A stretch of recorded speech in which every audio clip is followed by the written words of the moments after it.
Our last speaker is Ceci Royals. Ceci is married to Tom Royals, and if anybody here has any connections with the Heights School, you know all about Tom. They've been married. Tom has fled the country rather than participate in this conference. So he was apparently called on a Heights Crescete trip at the last minute. So he's in Malta, because, why not?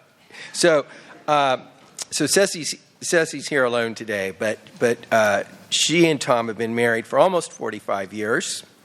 They have 8 children and 23 grandchildren. That's correct. Okay, so the Bowmans get the most grandchildren award. But their oldest is a priest for the Archdiocese of Washington, Father Drew, and they have 2 daughters and 3 sons, including 2 graduates of the Naval Academy. They have 2 adult daughters who have Down syndrome and live with them, along with Tom's 96-year-old mother. So, just in case you think things might, slow down as you move down the road, don't count on it.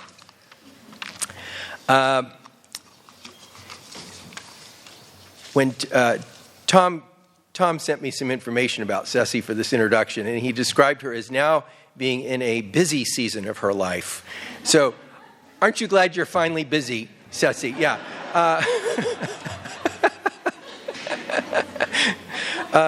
So before she wasn't, when she was doing nothing, she was the founder and president of the National Institute of Womanhood, and then she led the National Institute of Womanhood to participate as an NGO in several United Nations international conferences and summit meetings, and was a guest speaker at many conferences worldwide. Closer to home, she was the force behind the 87 Coffees Initiative, an effort to safeguard marriage between one man and one woman in Maryland. Following the change in marriage laws in 2014, she established the ad hoc nonprofit called Families Excel to host a conference entitled, "We Still Believe in Marriage, Now What?"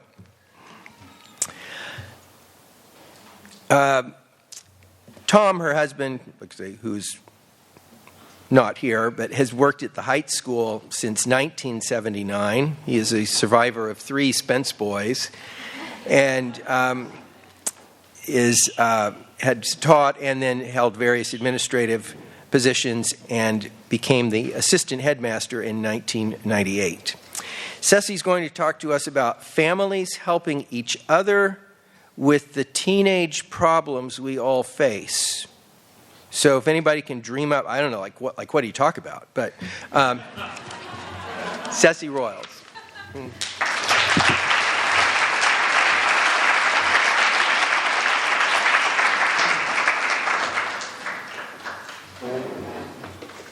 All right.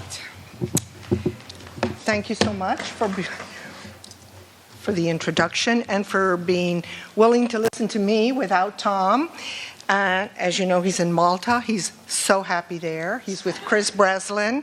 He believes he's a Knight of Malta, and so does Chris Breslin. At any rate, for those of you who are missing Tom,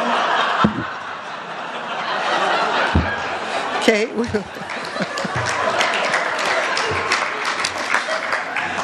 All right, and then I have another little technical difficulty here. I'm reading here that it really does say helping each other deal with the teenage issues we all face. But we got a different title. So I will tell you what that title was in just a minute. It was Families Helping Families Deal with the Challenges We All Face. Now, yes, of course, we do know that teenagers are a primary part of the challenges we all face. But Tom and I looked at each other and we said, what do you think why do you think they want us to talk about that? So we tried to, dig in and figure out what it was. But a couple of days ago, I was at my mother's house, who's 95. I try to visit her every day. And so, how's your weekend? What's going on? And I let her know I was coming to this event, and that I was going to speak, and that Tom, sort of left me holding everything, and I told her I was going to throw him under the bus. So expect that. And she said, "You're titled," and I said, "Families Helping Families Deal with the Challenges We All Face." And my mother looks at me and says, "Why do they think you know anything about that?" Well, my brother, who was sitting right there too, a little bit younger than I am, so he was the recipient of all my 13 and 14-year-old parenting, when he was the kid and I was telling him, "You must eat what you were served," etc., whatever it was. So he, had my mother's opinion too. But I'm going to approach this subject with stories. And out of that stories, hopefully, we can extract a little wisdom, and maybe we'll together find some answers to the questions we all have. But I'll tell you this: I disagree with everything that was said today. Pretty much. No, not really.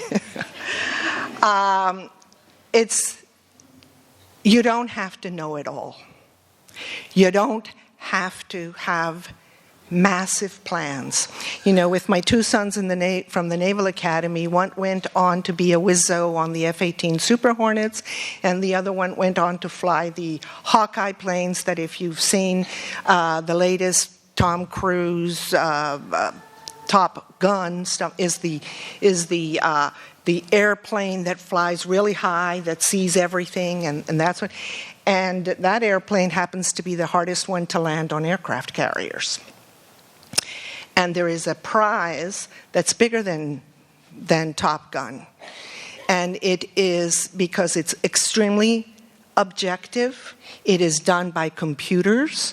And it is that every single landing on the aircraft carrier is observed, is measured, is what have you. And there are 3 chains. And the airplane has a hook, and when you come in for a landing, you need to that hook needs to grab on one of those chains, or you go into the drink on the other end of the aircraft carrier. Either that, or you have to take off again. And they measure this. There's all sorts of things that they do, and it's for therapeutic purposes for the pilots, At any rate, so to make this very long story short about that, is that son is now has the award of top hook, which means the computers have said he has been, for his right now he was just recently came back from deployment to the South China Seas, and landed the hardest airplane to land on aircraft carriers, because it has that enormous dish on top of them, and it's all like this, and he has the top hook award. All right, so having said that, I'll bring Tom up again. Yay! Tom just got elected as the WCAC, which is the sports, for those of you in sports, Washington Catholic Conference, Coach of the Year for swimming. Yay! So I just lost my talk. What I wanted to tell you about why I brought up my two sons and they having flown in war is that the first thing that goes when you engage in warfare or in anything, pretty much, is the plan. That's the first thing that goes out the window.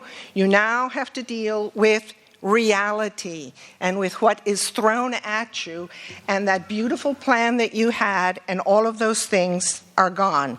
And I need to type in my password because my computer went to sleep. All right. So So that's why I say you don't really need to know, because we know, those of us who are wise, and everybody in this room is wise, okay, that it is God who helps us. It is God who inspires us. It is God who whispers into us, who tells us to check in on that child, and sure enough, they had a raging fever, and on and on. It wasn't because we were so smart, because we were out there on our date with our husband, having our wine, and, but something says, check on that child. We know that we do things, that we receive messages, whether we recognize them or not, constantly from God, from our guardian angel, and what have you. So that's it. Count on God. He won't let you down. Okay, my talk is done. No, you're right. But I never do this. I've never done this. Any of you who've ever seen me speak, I've never brought one of these things with me, nor this other little prop that I'm going to pull out right now. And that is because I think the whole thing is very weird. Okay. Dead flowers, right? I had them on my counter in the kitchen because I was going to compost them. I'm trying to do composting, and I've got these dead flowers there, and I kept looking at them, and I kept thinking, they really do illustrate a point, which is basically, if you separate yourself from the vine, okay, you may bloom for a while. And in fact, those got treated very well because they were the flowers that Tom brought me for Valentine's Day. So those got the little salt for flowers, and they were treated, and they lasted very nicely for a while. But now look at them. Right? Okay? They're going to go into the compost. In fact, I'm not even taking this home with me. But the reason that I wanted you to think about this is because first we brought in, and so did Father Carter Griffin, bring in God. Okay? We separate ourselves from God, and we may look like beautiful blooms for a while.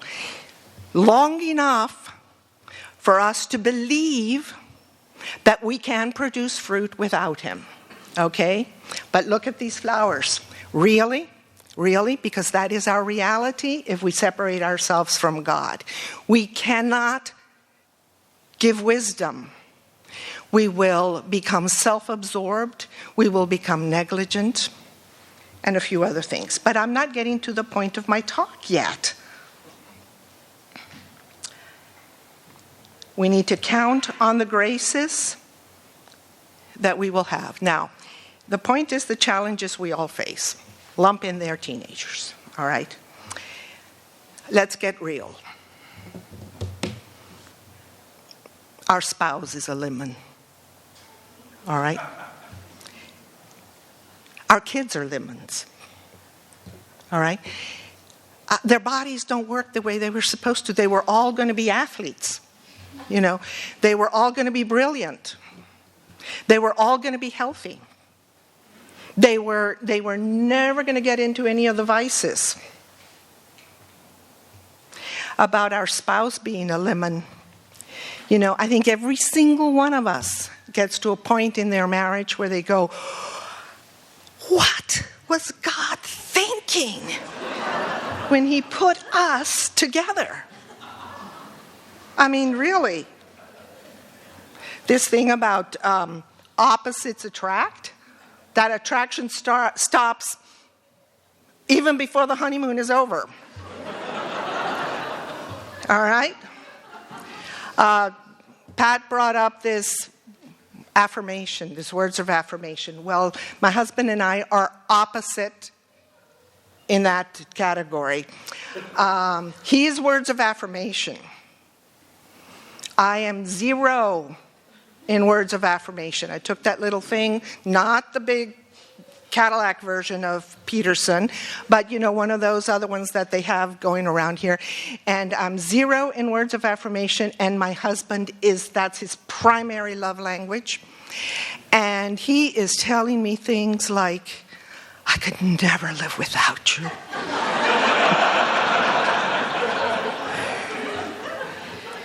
Your face reminds me of the sunset. I'm not exaggerating. I'm a little bit more like Eliza Doolittle. Never do I ever want to hear another word. There isn't one I haven't heard. If you love me, show me. Show me now. All right? So, our kids.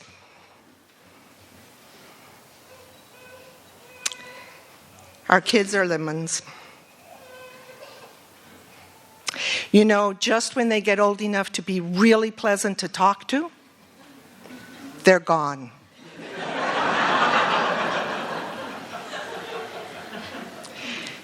Our careers, they failed to launch. We were supposed to be these great things, these books that we were supposed to have written.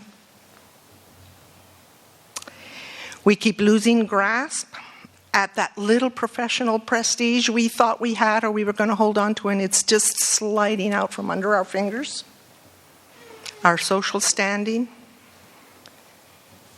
These are all challenges we face, and they are very real, and it affects our relationships and how we treat our children.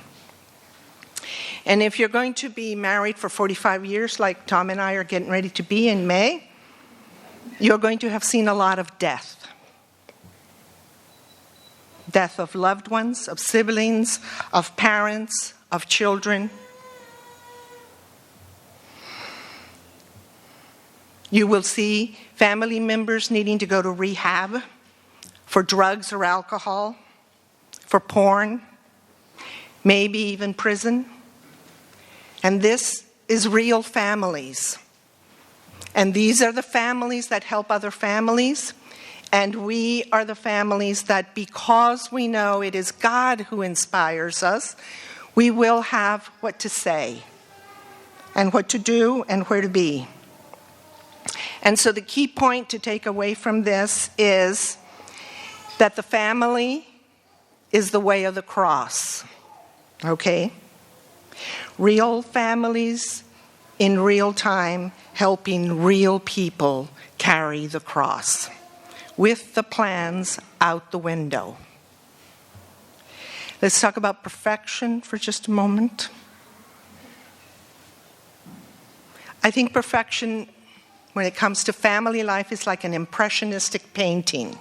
All right? So all these little dots on the canvas, ding, ding, ding, ding, ding, ding, ding. You're up close and you think, how could that painter have figured out what it was doing? Well, you step back from the impressionistic painting, if you're familiar with what I'm talking about, you see it. Wow, there is a boat full of people there, and they're all having tea. And the women have parasols, But you're up close and it's this thing. Well, we have perfect little moments. That's what God permits us. A perfect moment of a smile to someone.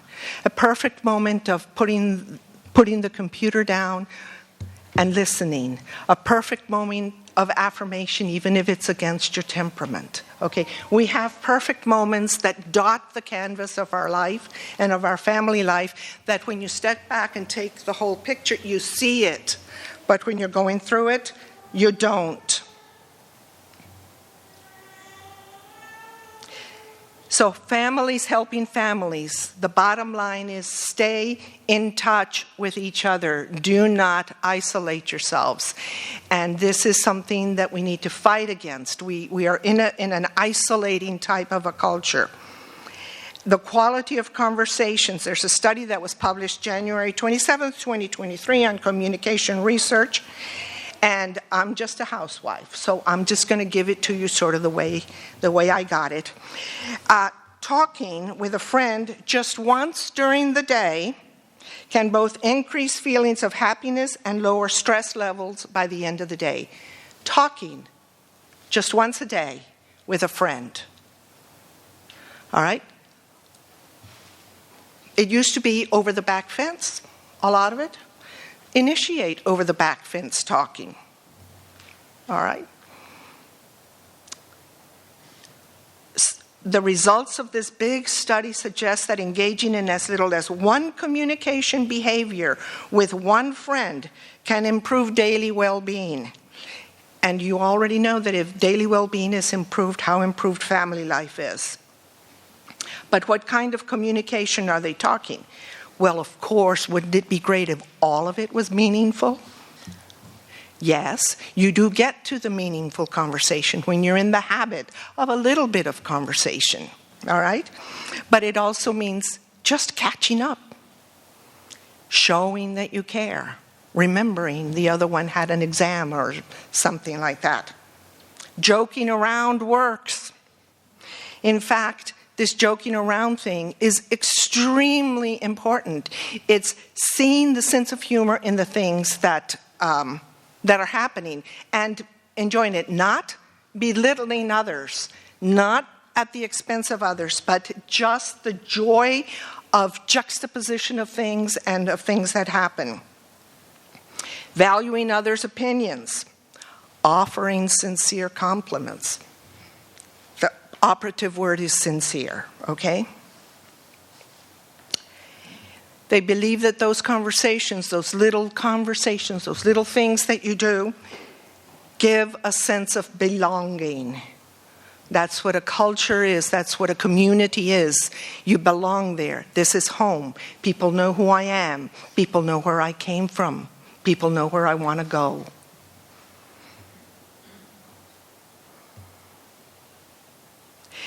But I want to add that these little conversations do not need to be with a friend. It can be with an acquaintance or even a stranger.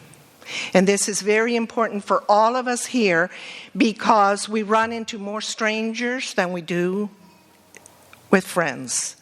Everywhere we go, we run into strangers. And everywhere we go, we have an opportunity to have a person feel seen, feel that they were contemplated and appreciated. And so, I'll give you my first anecdote, what I learned from somebody else. I had a child that had, one of my Down's children needed open heart surgery. And the open heart surgery, while it went very well, thank you doctors, thank you God, thank you angels, some of it didn't go as well as anticipated and wound up needing a pacemaker, that on and on. And so one thing led to another, and viral pneumonia and what have you. So now I'm spending a great deal of time in the NIC, in the intensive care unit at Children's Hospital down in DC. And what happens when you, at that time, the intensive care unit had the central portion where all the doctors and the nurses and everybody and all those attendings and all those experts were there.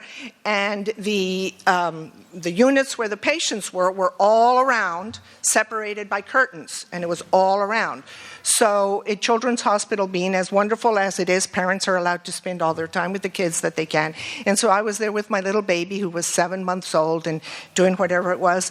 And you get to see and hear a lot of things. So you hear the radio crackle, and there's the voice of the helicopter operator saying he's 15 minutes out, da-da-da-da, and immediately there's instant adrenaline through the entire room. Get it ready, get things going, and you can hear it. You know what they're doing, which is the team that's going to meet the helicopter, what's going on, blah, blah, and you hear them starting getting the briefing. It was a car accident out in Virginia, a teenager, very, very severely injured, blah, blah, blah. You hear this, then you see them all, there's the whoosh as they all run out.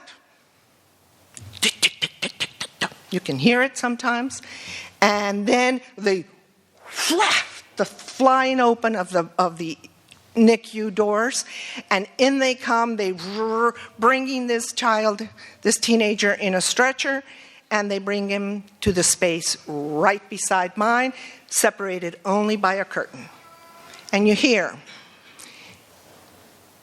there is nothing they can do for him. The teenager quarterback, 17 years old, was still alive, but there is nothing they could do for him. You hear the attendings talking. You say nothing, you're there, you start praying, it's like mad. how far out are the parents? We heard that they're coming in. They should be in here within 20 minutes. Okay, we can keep him alive. We can keep him alive. We'll keep him alive so the parents arrive and the teen is still alive. Fine. You hear that. So, and you hear parents. Parents have arrived. Ambulance are here, and right away you hear there's a priest coming. They want the priest to anoint the teen. Fine. They all come in, and so the curtain begins to bulge out because there's so many people in that space. So I respectfully left my sleeping child and went to the parent waiting room, and there I see the entire retinue of friends of this teenager arrive. There were more girls absolutely in love with that boy than I have seen. There were so many girls that arrived weeping from the bottom of their hearts, all right? And sure enough, I mean, I knew what the rest of the story was going to be, all right? They're all there. I'm disappeared into the corner, letting this thing play itself out. And the parents arrive. The priest arrives. What is apparently, they all go in. They all come back out. The child has passed. The teenager has passed. And the weeping and the whatever. And who is consoling? The mother is taking all of those teen girls by hugging them, straightening out their hair, doing whatever. The next one comes. They're all falling apart. She is consoling. She is looking. She is peaceful. And then the noise, it went on for a while, everybody, but then it was clear there's no more to be done here. The son is in the morgue. We all go home now. I guess you hear the mother. I guess we have food. We have this. You hear her directing, leading, etc. And the din begins to get quiet as people are leaving. Who's the last one to leave that waiting room? It's the mother. And what is she doing? So-and-so forgot her sweater. This is going on over here. And she's kind of like picking up the loose ends that were left there. And then she sees me. I was in the dark corner. She sees me. And she's like, oh my goodness, you're here. That must mean you have a child in the NICU, in the intensive care unit. And I was like, oh yes, no, don't worry. She's in for open heart surgery. We planned this, And she goes, oh, you have a child with heart problems. To know that you have a child with heart problems, that is so difficult. And she went to console me. And I'm trying to tell her, oh, no, we planned this. This was planned, whatever. But the thing is, the lesson was, and I've lost my thing, is she was consoling me, And I offered my consolation to her that I could, but it has stayed with me for 40 plus years. That mother's way she was, and my computer is not going to.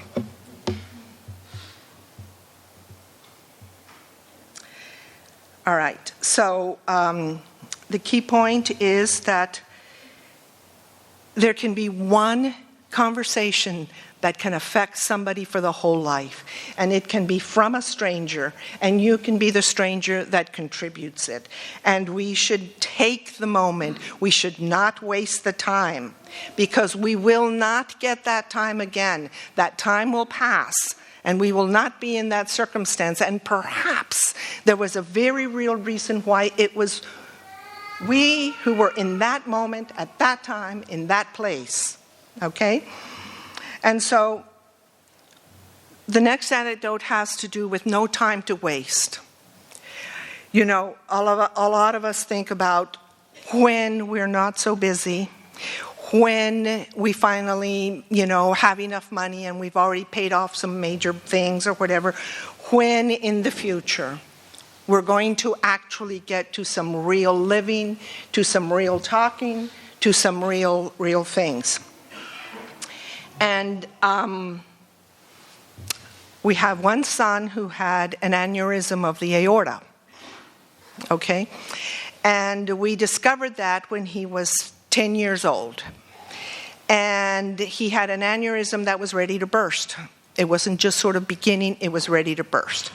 And the doctor consulted worldwide, and they only found 15 instances worldwide where a 10-year-old had been found with an aorta ready to burst. And so they did not know what to do.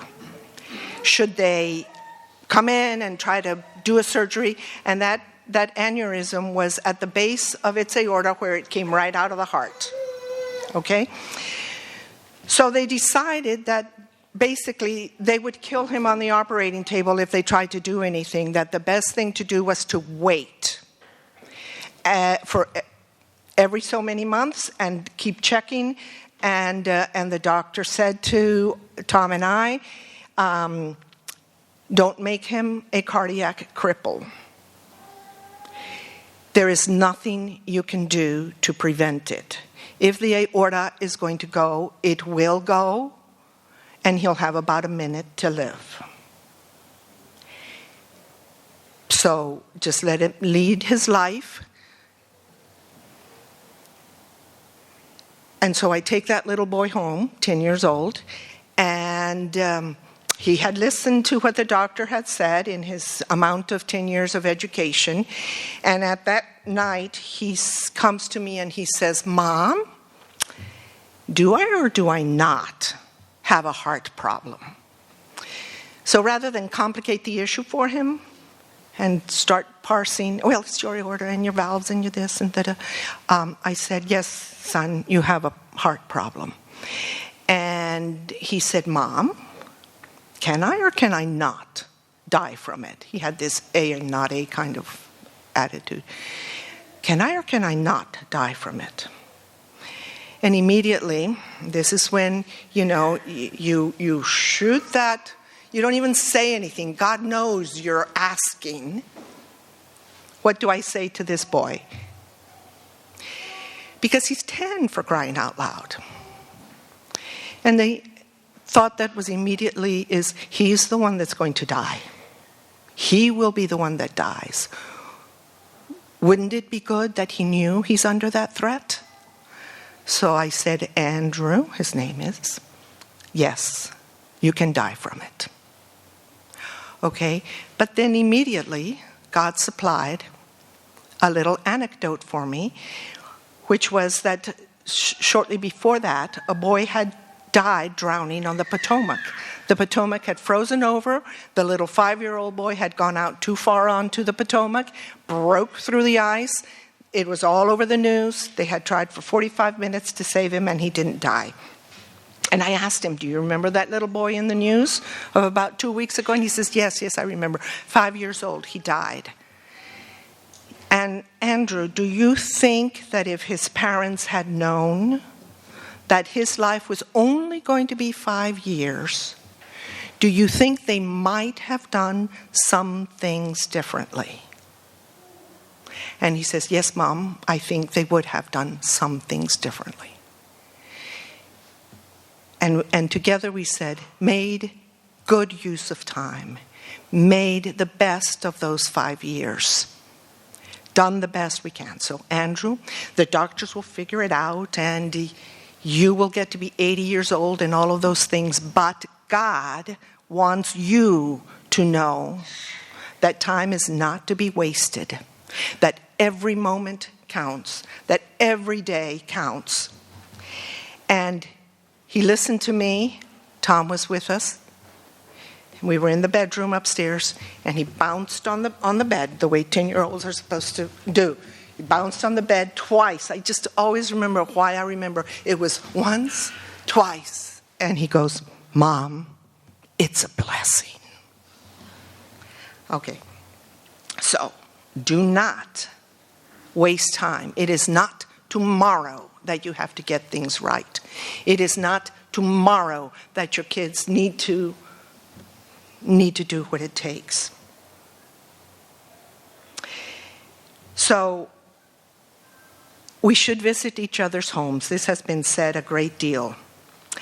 And we've also talked about the visiting of each other's home is this keeping of company, is this seeing and contemplating each other and finding out the little things that we say to each other, small little things. And I'll tell you an anecdote of a friend. Years and years ago, I was expecting my 5th, and she was expecting her 1st.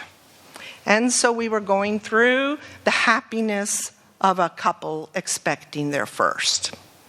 Oh, and this, and are we going to have a shower, and on this. And of course I was on my 5th, so there was a lot of coming over because observing how this is handled, and it was wonderful, it was great, it was fun. And then after a doctor's appointment, there's an okay. And I don't think so, and I'm really mad at the doctors and blah, blah, blah. Okay, so the reality is that this mom was expecting a child that would not survive birth, that it would live maybe 10 minutes at best after the child was delivered. And so there was all that going through that went with her. So then comes the accompanying of this mother. And so among the things that we talked about was the fact that no mother had a guarantee. Nobody has a guarantee. And I used the example, even me, I'm expecting my 5th. This child could be retarded. This child could have something. There are no guarantees. We move forward. And so she did have her baby. The baby did die within 10 minutes. We accompanied for the funeral. We did these things. But the accompanying didn't stop there. We moved on to,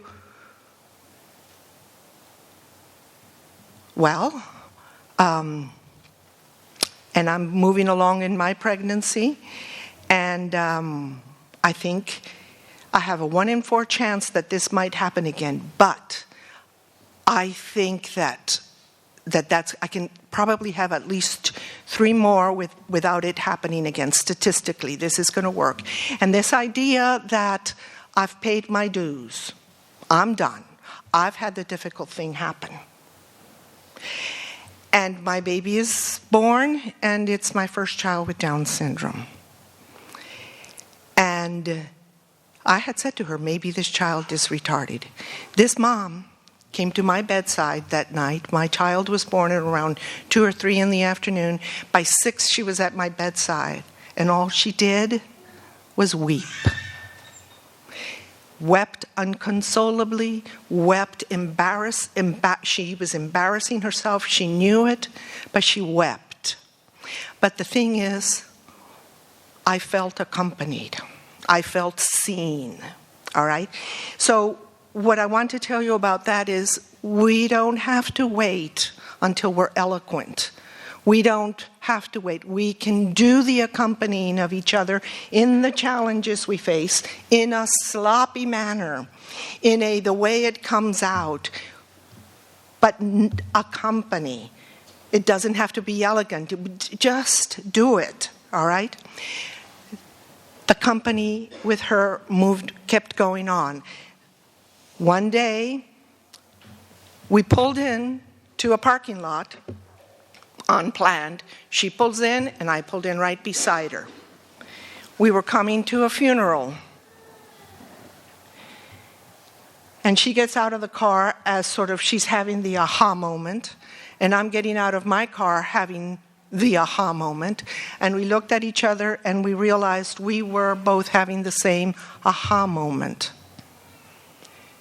We are not done. The funeral was for a 16-year-old boy who had died in an automobile accident in a family where they were prohibited to drive before they were 18. because the oldest had been killed in an automobile accident when she was 16. Okay? These are the things that real families face in real time. And she and I looked at each other and we knew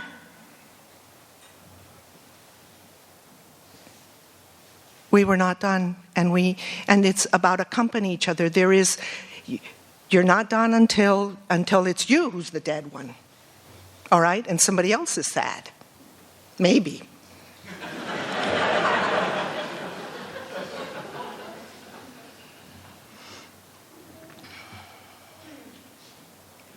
About blessings and how we count our blessings. A very dangerous thing to do. I'm not sure that I recommend it for the following reason. So that little boy that was born and had to end up in the intensive care unit for days and weeks turned out had a congenital blood disorder. And so after the transfusions went out of his system and he had to produce his own blood, we began to realize his blood's not working. So I became a hematology clinic regular. And at Children's Hospital at that time, the regulars come on Wednesdays. And so I started coming on Wednesdays with this little baby that was first little tiny, and then he could sit on my lap, and then eventually he's moving around and that sort of thing. But I noticed early on that I was coinciding with another mom who had a little 3-year-old girl. And you learn very quickly, you mind your own business because you don't know who's going to make who cry, okay? And so the little 3-year-old girl, this mom and that 3-year-old girl, and she saw me and I saw her, and I have my baby and what have you. The next time I coincided with her, her little 3-year-old didn't have hair. Then I coincided with her again, and her little 3-year-old was pushing an IV pole. And then I coincided with her again, and she was on a gurney. Okay, and at that time I had a friend that to this day I will be extremely thankful for, because I was commenting about this that I was observing and what I was thinking, and I was thinking that the hematologist had explained to me that the thing that my son had was really in severity like the common cold compared to the things they deal with in hematology. It was like the common cold. So I was mentioning to this friend how I was understanding that I needed to count my blessings, that this was something. And she didn't let me go any further. And she said, stop. Don't think for one moment that your child is more blessed because he is less ill. And that has stayed with me forever. Do not think that your child is more blessed because they are not ill. We went on, Tom and I, to have 8 children, 2 of which have Down syndrome, as was mentioned. And I brought that lesson home to them very early in their lives, as there they were with all these talents firing off. No problem. And the question was, do you think God loves you more than Mary or Margaret because you are not retarded? And I will use the word because that is the truth. We don't need to talk in euphemisms. Because for that matter, everybody is disabled. And the worst kind of disability is a moral one of pride. And of course, they knew immediately that God did not love them more. They knew how much God loved Mary and God loved Margaret. So what we need to take away is that afflictions and sicknesses and counter events, contretemps, etc., they are neither a blessing nor a curse. Okay? It is an opportunity that God is giving us to get closer to him in the way that he wants us to be close to him.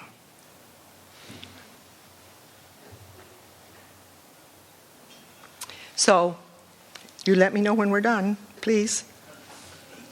8 minutes, okay. So when I was in college, I had a friend of mine, fallen away Catholic, who turned Buddhist. Very active in the Buddhist religion and really rah-rah, go Buddhist. And she thought that she could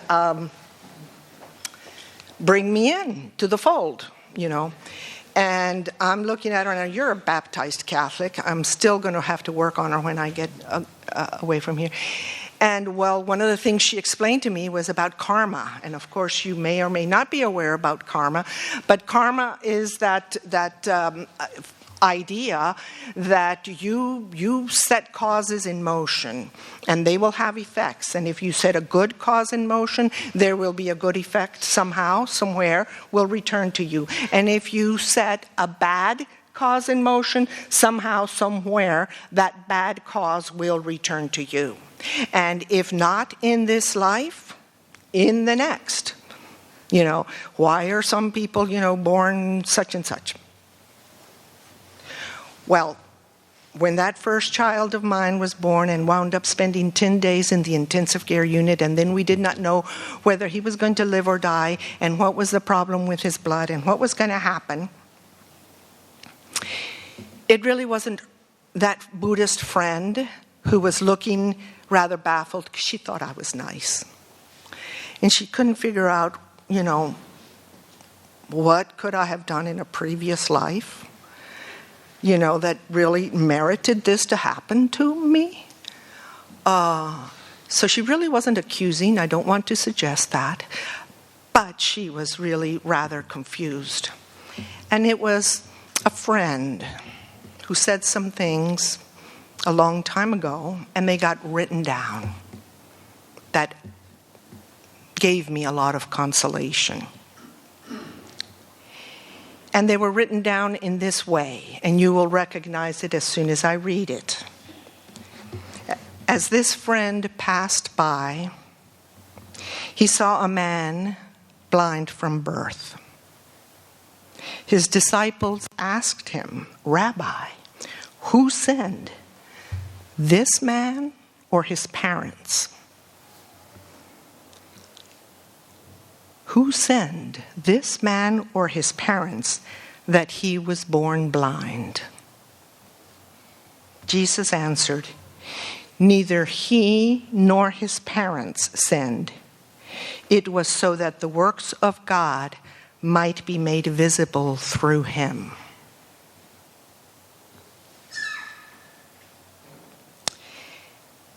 The message, everything happens so that the works of God might be made visible through it. Everything happens for that reason. And it is our job to figure out what it is that needs to be made manifest.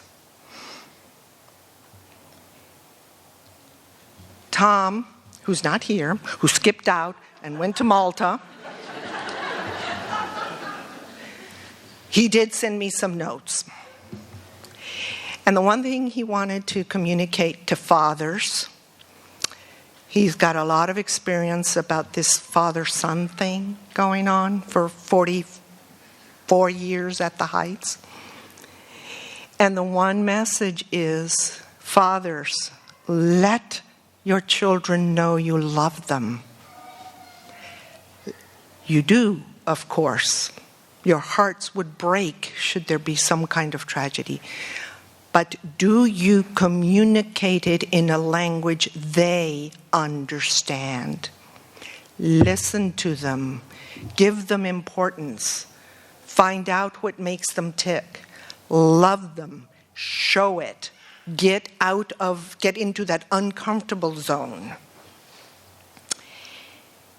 And he added one more thing, one anecdote that he wanted to tell of all the 50 million things that we could tell, which was when Mary was born, our first Downs child. And she was my fifth, so I knew how labor and delivery was supposed to go, sort of had a good idea, but you never really do because every child has its way of appearing into the world.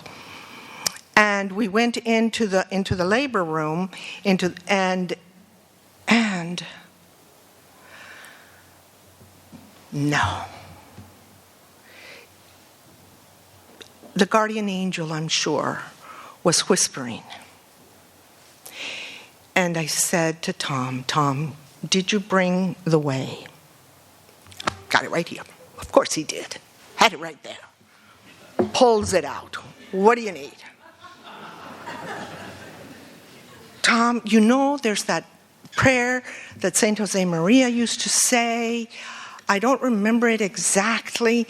You know, I think I heard the story that he said it when his mother died, something like that. And he goes, just a minute, I got it. Pum, pum, pum. This one? And he reads it. And I said, yes, that's it. And together he and I put our foreheads together and we prayed it at least 20 times, one after the other. And it was, may the most just and the most lovable will of God be done, be fulfilled, be praised, and eternally exalted above all things. Amen. Amen. And after about the 20th time, I said to Tom, I'm ready. And he says to me, Ceci, do you know something I don't know? And I said, I don't know, Tom, but I had to have that prayer. And then, of course, our Mary Patricia was born with Down syndrome, and it was the delivery doctor that cried. Tom and I looked at each other. I couldn't tell because he was on this side, and the news, she came from this side, and he was on this side of the bed. And I had to see his face. And when I looked back to see him, what he thought, he just... It's going to show in my face, but he had the tenderest expression towards me. And we knew we were going to be okay. So the long story short about how to help families, you accompany them. You don't wait until you're eloquent. You just do it. But you rely on God. You rely on God. And you do it for Him, and you try to do what He wants. And it'll work. It'll work. And all of you are experts at it. Because God is the expert. He's the one whispering in your ear. All right, done.